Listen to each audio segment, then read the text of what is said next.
dalam hal ini tentunya Tipiter Baris Polri bekerja sama dengan seluruh fungsi reskrim, fungsi Tipiter jajaran Polda-Polda konsisten akan melakukan dalam penegakan hukum secara terus-menerus. Namun demikian nanti juga masalah pengawasan saya pikir ini adalah ini akan dijawab oleh Bapak Kapolda dan Bapak Jio. Kemudian sebelumnya kami juga menjelaskan tentang barang bukti. Jadi sebelum kami jelaskan barang bukti, mungkin kami menjelaskan sedikit tentang setiap orang yang menyalahgunakan pengangkutan dan atau niaga bahan bakar minyak yang disubsidi pemerintah dipidana penjara paling lama 6 tahun dan denda paling tinggi 60 miliar rupiah. Kemudian ditahan dan memang sementara dalam pengembangan ditahan di Polres Pati. Kemudian ancaman hukuman tentunya terkait dengan kasus ini. Presiden agar dalam krisis energi global yang sekarang ini terjadi, Indonesia tidak mengalami sebagaimana dialami oleh negara tetangga kita Sri Lanka. Demikian yang dapat kami sampaikan. Nanti secara teknis kalau ada yang mau tanya jawab, saya persilakan untuk disampaikan. Nanti Pak Kapolda dan Pak Tipiter Baris Polri akan menjawab terkait dengan teknis pengungkapan kasus yang terjadi. Terima kasih rekan-rekan media. Mudah-mudahan Allah Subhanahu wa Ta'ala Tuhan yang Maha Kuasa memberikan kemudahan kepada kita sekalian untuk melanggarkan 4 kasus terkait dengan tindak pidana penyalahgunaan niaga bahan bakar minyak yang bersubsidi. Secara umum kami sampaikan bahwa Polda Jawa Tengah telah mengungkap di 7 Polres. Di sini adalah Polres yang ke-8 kita ungkap. Kemudian tanggal 18 Mei kita ungkap TKP di wilayah Pati adalah yang paling besar. Ini terjadi tanggal 18 Mei kemarin, sampai sekarang berhasil kita ungkap di 3 TKP. TKP pertama daerah Pati Kembang, kemudian Puncak Wangi, dan yang kedua juga di Puncak Wangi. Dari 3 TKP telah kita amankan 11 orang tersangka yang perannya adalah pemilik gudang, kemudian pemodal, kemudian pengangsu, bahkan sopir mobil. Yang ini nanti akan kita kembangkan lagi oleh Direktorat Tindak Pidana Khusus Tipiter dan Polda untuk kita kembangkan lebih dalam apakah ini akan mengembang sampai daerah lain tempat.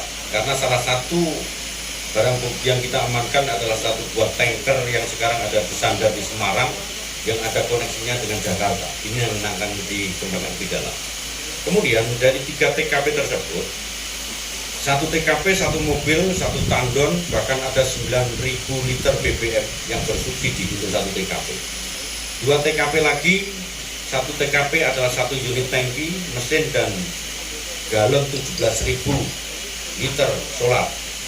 Dan TKP yang ketiga adalah 1 unit mobil dan 100.000 liter solar. Rekan-rekan sekalian, bahwa pengungkapan ini ada 2 PT, yaitu satu adalah PT Raska Praditya dan PT Aldi Perkasa.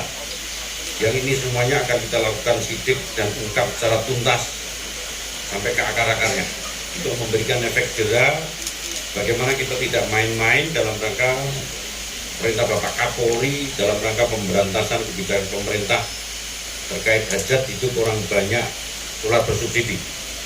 Kemudian estimasi kerugian masih kita lakukan taksir sekitar hampir 4M lebih dan ini akan berkembang. Ini adalah secara umum pengungkapan yang kita lakukan. Kami mohon wartawan untuk ikut serta dalam rangka memberikan sosialisasi terkait dengan penanganan yang kita lakukan.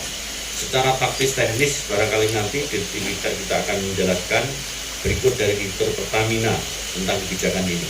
Ini secara umum nanti kita lakukan secara brainstorming dengan rekan-rekan wartawan. Terima kasih. Assalamualaikum warahmatullahi wabarakatuh. Selamat siang. BBM bersubsidi.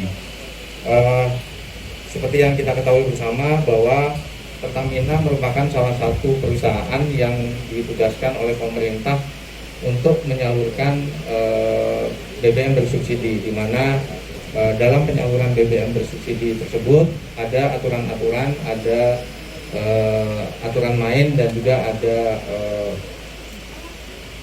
peraturan yang telah ditetapkan mengenai pendistribusian dan penyalurannya, di mana peraturan itu tercantum dalam Peraturan Presiden Nomor 191 Tahun 2014. Namun demikian, tentunya pada saat melakukan penyaluran, kami tidak mempunyai kewenangan untuk melakukan penindakan ketika terjadi penyalahgunaan, dan hal ini sepenuhnya wewenang dari kepolisian. Dan untuk itu kami sekali lagi ucapkan apresiasi dan terima kasih kepada jajaran kepolisian yang telah melakukan distribusi pupuk.